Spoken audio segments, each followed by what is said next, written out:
నమస్తే, welcome to BRK in depth. నేను విజయ. రాష్ట్ర రాజకీయాల్లో మరో కీలక ఘట్టానికి తెరలేచినట్టేనా?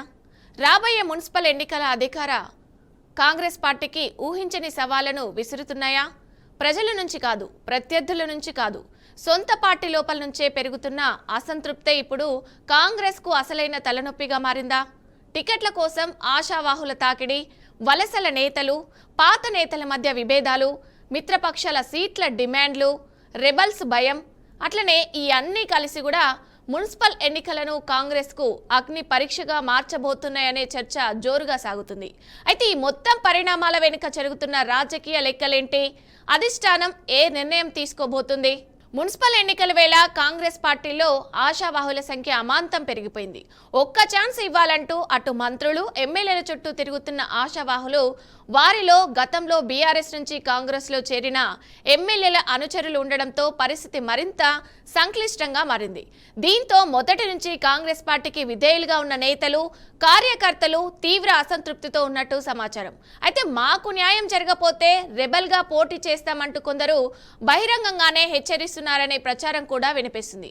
అయితే ఈ అంతర్గత పోరు పార్టీకి ఎంతవరకు నష్టం చేస్తుందన్నదే ఇప్పుడు కాంగ్రెస్ పెద్దలను కలవరపెడుతున్న ప్రధాన అంశంగా మారింది. ఇదిలా ఉండగా కాంగ్రెస్ మిత్రపక్షాలైన సిపిఐ, తెలంగాణ జనసమితి సైతం మున్సిపల్ ఎన్నికల్లో సీట్ల పంపకాలపై గట్టిగానే డిమాండ్ చేసినట్టు తెలుస్తుంది. అయితే నల్గొండ, ఖమ్మం జిల్లాల్లో CPI municipal, ZPTC, ZP chairman పోస్టులను ఆశిస్తుండగా ఉత్తర తెలంగాణలో తెలంగాణ జనసమితి కీలక స్థానాలపై ఆశలు పెట్టుకున్నట్టు టాకు.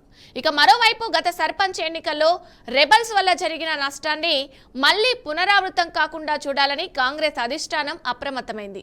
ఈసారి జిల్లా ఇన్ఛార్జు, మంత్రులు, అలాగే ఎమ్మెల్యేలకు ప్రత్యేక బాధ్యతలు అప్పగిస్తూ రెబల్స్ ను ముందే బుజ్జగించాలంటూ సీఎం రేవంత్ స్పష్టమైన ఆదేశాలు ఇచ్చినట్టు సమాచారం. అయితే ఈ క్రమంలోనే రాష్ట్ర వ్యవహారాల ఇన్ఛార్జు మీనాక్షి నటరాజన్ రంగంలోకి దిగుతూ వలస నేతలు, పాత నేతల మధ్య సమన్వయ లోపం చర్చలు ప్రారంభించనున్నట్టు పార్టీ వర్గాలు చెప్తున్నాయి. అయితే మిత్రపక్షాలను సంతృప్తి పరుస్తూ సొంత పార్టీ అసంతృప్తులను అదుపులో పెట్టగలిగితేనే మున్సిపల్ ఎన్నికల్లో కాంగ్రెస్ కు విజయం సాధ్యమవుతుందన్న అంచనా వ్యక్తమవుతుంది. ఇక ఇదే అంశంపై మనతో పాటు చర్చించడానికి లైవ్ లో సిద్ధంగా ఉన్నారు ఉప్పాల లక్ష్మణ్, రాజకీయ విశ్లేషకులు, అలాగే సత్యనారాయణ గారు, కాంగ్రెస్ నేత. వీళ్ళిద్దరు కూడా మనతో పాటు జూమ్ లో జాయిన్ అవుతున్నారు. ఇద్దరికి కూడా నమస్కారం అండి. చూసుకున్నట్టయితే లక్ష్మణ్ గారు, ఇప్పుడు ఏదైతే కాంగ్రెస్ పార్టీలో అంతర్గత విభేదాలు చోటు చేసుకున్నాయి, ఈ మొత్తం టాపిక్ మీద అసలు ఏమంటారు? అంటే కాంగ్రెస్ పార్టీలో ఏం జరుగుతుందంటారు? ముందస్తు ఇప్పుడు ఎన్నికలు రాబోతున్నాయి కాబట్టి దానికి సంబంధించి ఏం చెప్తారు మీరు? అంటే కాంగ్రెస్ పార్టీలో అంతర్గతంగా విభేదాలు అన్నది ఇవాళ కొత్త విషయం అయితే ఏం కాదు. ఎవరు అధికారంలో ఉన్నా కూడా కాంగ్రెస్ పార్టీలో సీనియర్లు, జూనియర్లు, లేకపోతే ఇతర పార్టీ నుంచి వచ్చిన వాళ్ళు వీటన్నిటి మీద ఎవరి అభిప్రాయాలు వాళ్ళకు ఉంటాయి. అది ఓపెన్ గా డిస్కస్ చేసుకుంటారు. అది ఎన్నికల్లో వాటి ప్రభావం ఉంటుందా లేదా అంటే మరీ టూ మచ్ గా వెళ్తే మాత్రము, అంటే ప్రెస్టేజ్ గా తీసుకుంటే మాత్రం దాని ప్రభావం ఉంటుంది. ప్రెస్టేజ్ గా తీసుకోరు, అభిప్రాయాలు మాట్లాడుతుంటారు, మళ్ళీ ముందుకు వెళ్ళిపోతుంటారు. ప్రెస్టేజ్ గా ఒకవేళ తీసుకున్నారు అనుకోండి, కొంతమంది ఇప్పుడు చాలా మంది చాలా గట్టిగా మాట్లాడారు రేవంత్ రెడ్డి గారి మీద వ్యతిరేకంగా. మళ్ళీ అందరు కలిసిపోయారు కదా, ఇప్పుడు మాట్లాడుతున్నారా అంటే తగ్గించారు కదా. సరే, సీట్లు ఇప్పుడు లోకల్ లీడర్స్ ఎలా ఉంటారంటే ఎక్కడ సీట్ వస్తే అక్కడ పోయేది ఒక అలవాటు. సీట్ రాకపోతే కనుక అసంతృప్తి, వేరే పార్టీ వాళ్ళు సీట్ ఇవ్వకపోతే ఇండిపెండెంట్ గా పోటీ, అంటే వాటిని కాంగ్రెస్ పార్టీ గెలిస్తే కాంగ్రెస్ పార్టీ ఇది. లక్ష్మణ్ గారు, మీది సిగ్నల్ సరిగా లేనట్టుంది. సత్యనారాయణ గారు, మీరు చెప్పండి, ఈ అంశంపై మీరేమంటారు? అంటే కాంగ్రెస్ పార్టీలో మొదటి నుంచి కూడా చెప్పినట్టు అంతర్గత విభేదాలు ఉన్నాయి. అయినప్పటికీ కూడా ఏదైతే బీఆర్ఎస్ నుంచి వచ్చిన కొంతమంది వలసదారులకు కానీ, ఇప్పుడు ఏదైతే ఇతర పక్షాల నుంచి వచ్చిన వాళ్ళకి ఎక్కువ ప్రిఫరెన్స్ ఇస్తారని కూడా ఇప్పుడు కాంగ్రెస్ నేతల్లో ఆందోళన నెలకొంది. దానిపై కూడా అంతర్గతంగా విభేదాలు జరుగుతున్నాయి. అసలు ఎవరికి ప్రిఫరెన్స్ ఇస్తారంటారు కాంగ్రెస్ పార్టీ? దీనికి సంబంధించి మీరేమంటారు? మొదటిగా బీఆర్కే న్యూస్ వీక్షకులకు, అదేవిధంగా ప్యానల్లో ఉన్న లక్ష్మణ్ గారికి మీకు కూడా నమస్కారం అండి.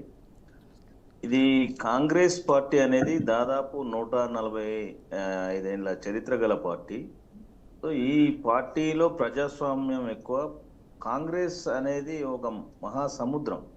ఈ పార్టీ బలోపేతం కోసం ఎంతో మంది వచ్చి చేరుతూనే ఉన్నారు. అయితే పార్టీలో పాత నేతలకు ఇచ్చే గౌరవం ఎప్పటికీ తగ్గదు. అది మరి టిపిసిసి అధ్యక్షుల వారు కానీ, ముఖ్యమంత్రి రేవంత్ రెడ్డి గారు కానీ, అదేవిధంగా ఇన్ఛార్జ్ మీనాక్షి నటరాజన్ గారు కూడా అది స్పష్టం చేసినారు. సో నిబద్ధత కలిగిన కార్యకర్తలకు మొదటి ప్రాధాన్యత అనేది గతంలో ఉన్నది, ఇప్పుడు ఉంది, భవిష్యత్తులో కూడా ఉంటది. పార్టీ సిద్ధాంతాలను నమ్మి వచ్చేవారు, పార్టీ కొత్తగా వచ్చేవారు, పార్టీ సిద్ధాంతాలు నమ్మి వచ్చేవారు ఖచ్చితంగా ఆ సిద్ధాంతాలకు లోబడి పనిచేస్తారు. వారి యొక్క మరి పార్టీ సీనియర్ నాయకుల మరి కలుపుకొని పనిచేయాల్సిన అవసరం ఉంటుంది. అదేవిధంగా ఎవరైనా సీనియర్ నాయకులు ఏమైనా అసంతృప్తిగా ఉన్నా, లేకపోతే ఏమైనా టికెట్ విషయంలో ఏమైనా ఇబ్బందులు ఉన్నా ఖచ్చితంగా మరి టీం అధ్యక్షుల వారు మహేష్ కుమార్ గౌడ్ గారు కానీ, అదేవిధంగా రేవంత్ రెడ్డి గారు కానీ వారికి తప్పకుండా నామినేటెడ్ పదవులు అనేది మనం చూస్తా ఉన్నాం. అంటే ఎవరిని కూడా పార్టీ అనేది పక్కన పెట్టే పరిస్థితి లేదు. అందరిని కూడా హక్కున చేర్చుకుంది. పాత వారిని ఎక్కడ కూడా వారిని వదిలిపెట్టలేదు. అదేవిధంగా కొత్త వాళ్ళకు కూడా సముచితంగా వారు నిజంగా కూడా క్యాపబుల్ ఉన్నప్పుడు వారికి కూడా ఖచ్చితంగా వారికి తగ్గట్టుగా మరి పదవులు ఇస్తున్న సందర్భాలను అవసరాన్ని బట్టి ఇప్పుడు పార్టీ బలోపేతానికి తప్పదు మరి. సో ఎక్కడ కూడా పార్టీలో కొంత సరే ఏ పార్టీ అయినా కొంత అంతర్గతంగా కొంత డిస్టర్బెన్స్ ఉంటాయి ఏ పార్టీ అయినా ఇప్పటికి కూడా. కాకపోతే ఇక్కడ కాంగ్రెస్ అనేది కొంత ప్రజాస్వామ్యం ఎక్కువ. లక్ష్మణ్ గారు ఇప్పుడు దాకా చెప్పినట్టుగా పార్టీలో ప్రజాస్వామ్యం ఎక్కువ, వాక్ స్వాతంత్రం ఎక్కువ. కాబట్టి ఎవరైనా వారి యొక్క కార్యకర్తలు కానీ, లీడర్లు కానీ ఎవరైనా వారి యొక్క భావస్వేచ్ఛను వారు వ్యక్తపరచుకోవచ్చు. At the same time election వచ్చినప్పుడు అందరూ కూడా సంఘటితంగా అందరూ కూడా కలిసి పార్టీ విజయానికి కృషి చేస్తూనే ఉన్నారు, చేస్తారు కూడా. దానికి నిదర్శనమే మనం 2023లో తీసుకున్న ఎమ్మెల్యే ఎలక్షన్స్ కావచ్చు, ఎంపీ ఎలక్షన్స్ కావచ్చు, అదేవిధంగా మరి జూబ్లీహిల్స్ ఎలక్షన్స్ కంటైన్మెంట్ ఎలక్షన్ తీసుకోండి. సర్పంచ్ ఎలక్షన్స్ లో కూడా కొంత రెబల్స్ అని అదే ఉన్నప్పటికి కూడా అక్కడ ఉన్న ఎమ్మెల్యేలు కానీ, మండల ఇన్ఛార్జీలు కానీ వారిని సంతృప్తిపరచడం జరిగింది. అదేవిధంగా పార్టీ బలోపేతానికి కృషి చేయడం జరిగింది. దిగ్విజయంగా కాంగ్రెస్ పార్టీ సర్పంచులు మనం బ్రహ్మరథం పడతా ఉన్నారు. ఈరోజు గ్రామాల్లో కూడా పార్టీ బలోపేతానికి ముఖ్య కారణమైనటువంటి 6 గ్యారంటీలలో కాంగ్రెస్ పార్టీ దిగ్విజయంగా అందరికి కూడా అంటే ప్రజల్లోకి వెళ్ళిపోయింది. సో ఎప్పుడైతే ప్రజలు పార్టీని విశ్వసిస్తున్నారో కొంత డిమాండ్ అనేది, ఇప్పుడు టికెట్ల డిమాండ్ అంటే ఖచ్చితంగా అది నేను విమర్శ అని అనుకోను. ఎందుకంటే పార్టీ బలంగా ఉన్నది, ప్రజల్లో నమ్మకం ఉంది కాబట్టి గెలుస్తామని అందరికీ తెలుసు. కాబట్టి కార్యకర్తల్లో కూడా పోటీతత్వం పెరిగింది. ఇది గుడ్ సైన్. అంటే దీని ఒక మంచి నిదర్శనంగానే మరి మేము భావిస్తా ఉన్నాం. ముఖ్యంగా మనం చూసుకున్నట్టయితే అభివృద్ధి మంత్రం ఏదైతే ఉన్నదో మరి మహిళలకు ఉచిత బస్సు కానీ, 2 లక్షల రుణమాఫీ కానీ, ఇందిరమ్మ ఇళ్ళు కానీ, అదేవిధంగా రేషన్ కార్డ్స్ 10 ఏళ్లుగా రేషన్ కార్డులు లేవు తెలంగాణలో. సో ఇవన్నీ కూడా ప్రజలకు దగ్గర చేసింది. కాంగ్రెస్ ను క్షేత్రస్థాయిలో కాంగ్రెస్ పార్టీ విజయానికి ముందు తీసుకుపోయింది. అందుకనే ఇప్పుడు తెలంగాణలో రేపు జరగబోయే ఏ ఎన్నిక అయినప్పటికీ కూడా కాంగ్రెస్ పార్టీ సిద్ధంగా క్షేత్రస్థాయిలో ఉందని చెప్పక తప్పదు. అంతర్గతంగా ఉన్నప్పటికీ కూడా దాన్ని సవరించడానికి ముఖ్యమంత్రి గారు కమిటీలు వేసినారు. ఆ కమిటీలు అనేది తప్పకుండా ఏమన్నా అక్కడక్కడ చిన్న చిన్న సమస్యలు ఉంటే నాయకుల మధ్య కావచ్చు, కార్యకర్తల మధ్య కావచ్చు, తప్పకుండా నివృత్తి చేసి అందరినీ కూడా ఒకే బాట మీద తీసుకుపోయే పద్ధతిలో మరి వారు పనిచేస్తారు.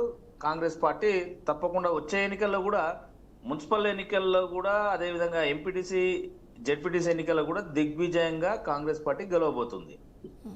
అయితే సత్యనారాయణ గారు, అయితే ఏదైతే పాత కాంగ్రెస్ నేతల్లో అన్యాయం జరిగిందని అయితే భావన కొంతమందిలో, చాలా మందిలో వ్యక్తపరిచారు, దీనిపై ఏమంటారు? అదే అదే నేనేం చెప్తున్నానమ్మా, ఇప్పుడు అన్యాయం అనేది ఎక్కడ జరగలేదు. వాస్తవానికి కొంత అసంతృప్తి ఉంటే తప్పకుండా దాన్ని అధిష్టానం అనేది నివృత్తి చేస్తా ఉన్నది. వారికి వారిని ఎక్కడ కూడా డిసప్పాయింట్ చేయట్లేదు. ముఖ్యంగా మీరు చూస్తా ఉన్నారు, మీనాక్షి నటరాజన్ గారి ఆధ్వర్యంలో అందరిని కూడా, అంటే కొంచెం పార్టీకి దూరం ఉన్న వారందరినీ కూడా మళ్ళీ పార్టీకి దగ్గరగా తెచ్చింది. ఇప్పుడు మీరు చూస్తా ఉన్నారు, ఎన్ని సమస్యలు ఉన్నా గత పాత నాయకులు ఎలక్షన్స్ ముందు ఎంత మాట్లాడినా, రేవంత్ రెడ్డి గారి ముఖ్యమంత్రి అయిన తర్వాత, రేవంత్ రెడ్డి గారి ప్రభుత్వం వచ్చిన తర్వాత, వారి ఆధ్వర్యంలో మహేష్ గౌడ్ గారి నాయకత్వంలో పార్టీ ఒక క్రమశిక్షణగా పోతా ఉన్నది. సరే, ఏదేమైనప్పుడు కూడా ఒక పార్టీ లైన్ ఉంటది. ఆ లైన్ ఎవరైనా దాటకూడదు. దాటినప్పుడు వారి మీద కఠినమైన క్రమశిక్షణ చర్యలు ఉంటాయనేది అందరికీ కూడా తెలుసు. కాకపోతే కొంత భావస్వేచ్ఛ ఉండొచ్చు. వారి యొక్క నిరసనని కానీ, వారి యొక్క బాధను వ్యక్తపరిచే క్రమంలో తప్పకుండా అధిష్టానం కానీ, ముఖ్యమంత్రి గారు కానీ అక్కున చేర్చుకున్నారు. అదే విధంగా మీరు చూస్తా ఉన్నారు, సీనియర్లను ఎక్కడ కూడా వారిని నిరుత్సాహపరచలేదు. వారికి తగు స్థానం ఇస్తూనే వస్తా ఉన్నది. ఇంకా కూడా చాలా ఉన్నాయి వారికి ఇవ్వాల్సిన. ఇప్పుడు 2 సంవత్సరాలు అయింది కాబట్టి ఇంకా 3 సంవత్సరాలు ఉంది. వివిధ కార్పొరేషన్లే కానీ, ఎమ్మెల్సీలే కానీ ఇంకా చాలా ఉన్నాయి, పదవులు ఉన్నాయి. అందరినీ కూడా గౌరవిస్తుంది, అందరిని కూడా న్యాయం చేస్తుంది పార్టీ. రైట్. అయితే లక్ష్మణ్ గారు, మీరు చెప్పండి. మీ సార్ చెప్పినట్టు పాత కాంగ్రెస్ నేతల్లో అన్యాయం జరిగిందని అసంతృప్తి వ్యక్తమవుతుంది.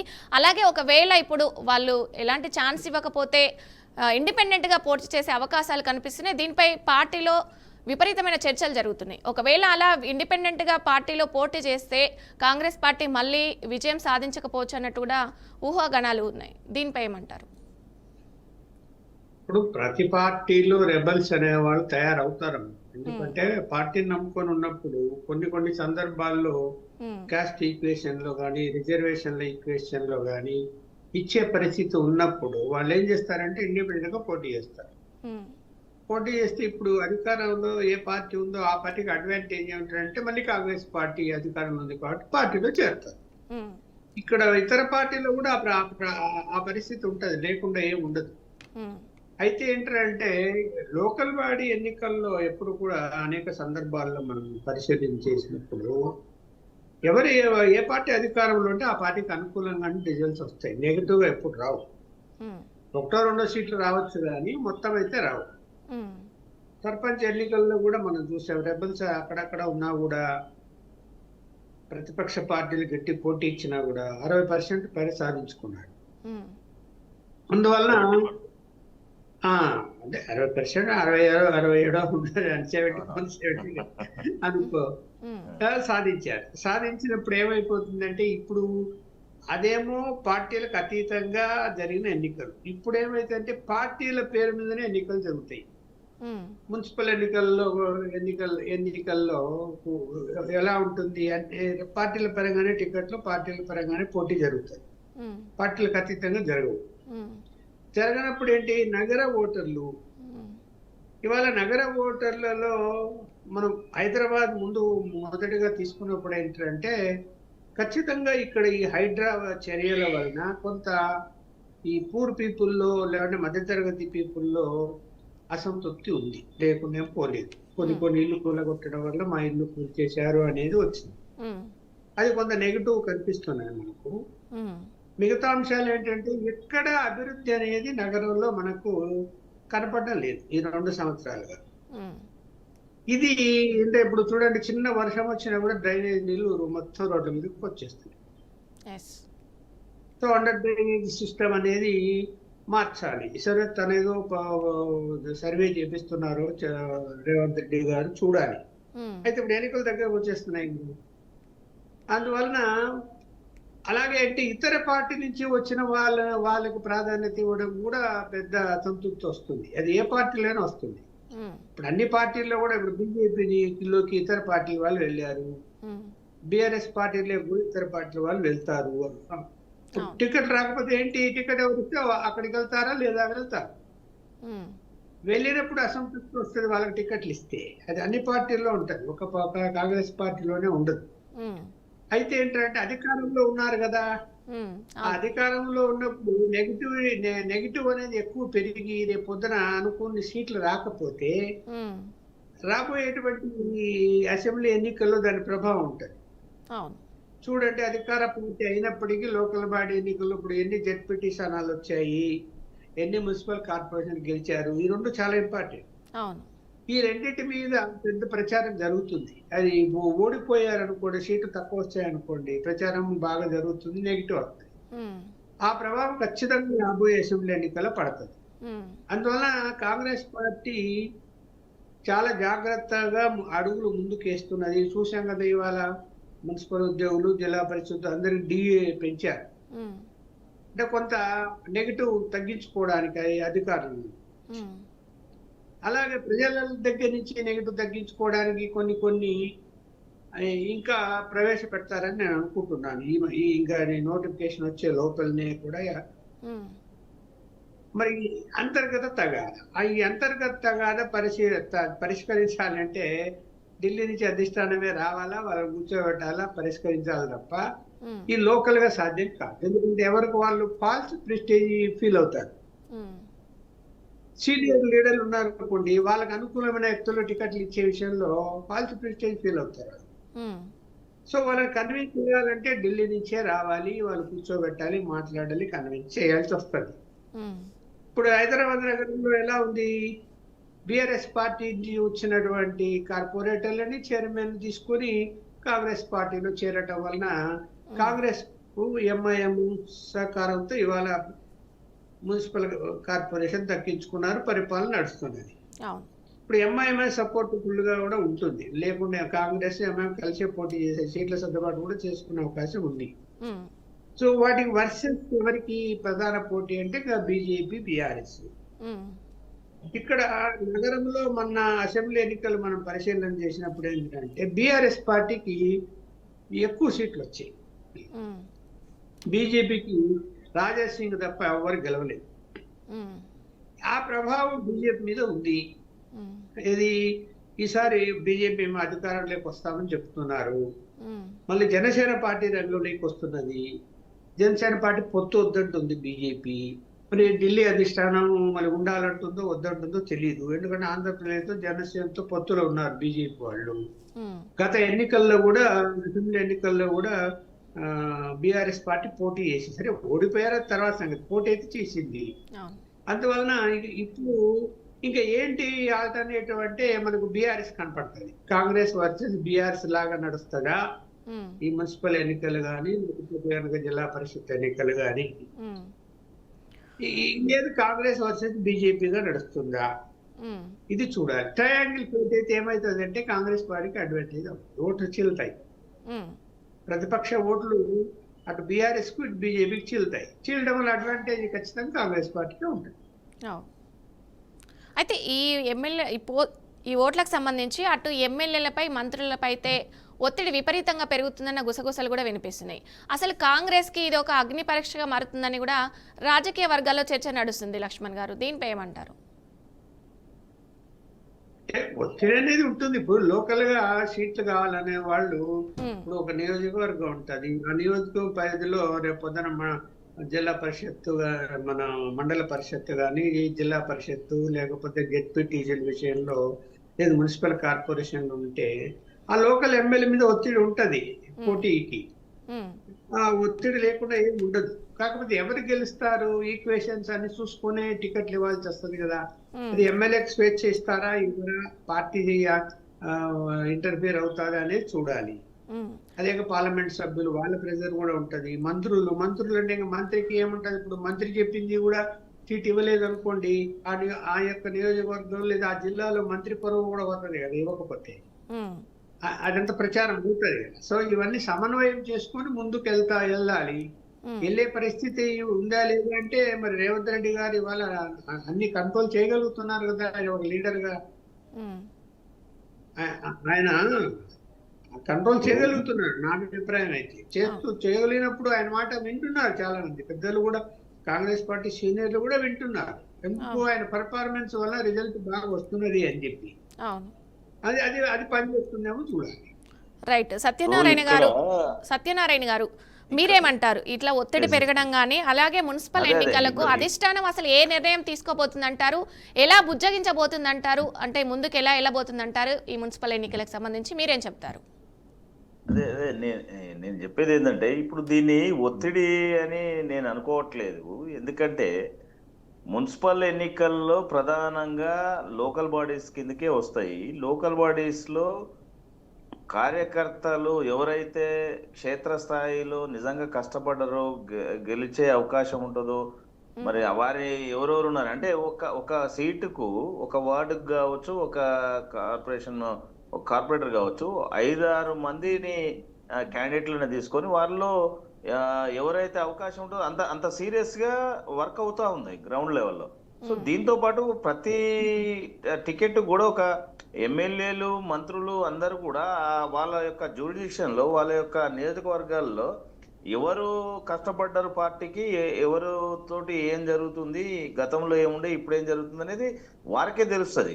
ఇప్పుడు ఢిల్లీ నుంచి ఈ ఎన్నికలకు ఢిల్లీ నుంచి వచ్చి వీళ్ళని బుజ్జగిస్తారు అని నేను అనుకోను. ఎందుకంటే ఈ ఎమ్మెల్యేలు కావచ్చు, మంత్రులు కావచ్చు, ఇక మా టిపిసిసి అధ్యక్షులు మరి మహేష్ గౌడ్ గారు కావచ్చు, మహేష్ కుమార్ గౌడ్ గారు వారి ఆధ్వర్యంలోనే ఇది సార్ట్అవుట్ అవుతుంది.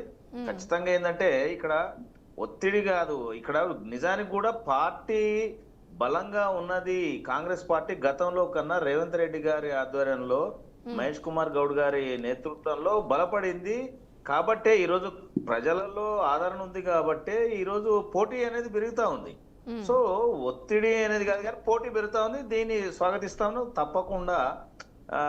మరి ఖచ్చితంగా ఎక్కడైతే అవకాశాలు ఉన్నాయో అక్కడ మిత్రపక్షాలను కూడా కలుపుకొని పోయి హైదరాబాదే కావచ్చు, మిగతా మున్సిపాలిటీ కావచ్చు, ఖచ్చితంగా కాంగ్రెస్ కైవసం చేసుకుంటుంది. దాంట్లో దెర్ ఇస్ నో డౌట్.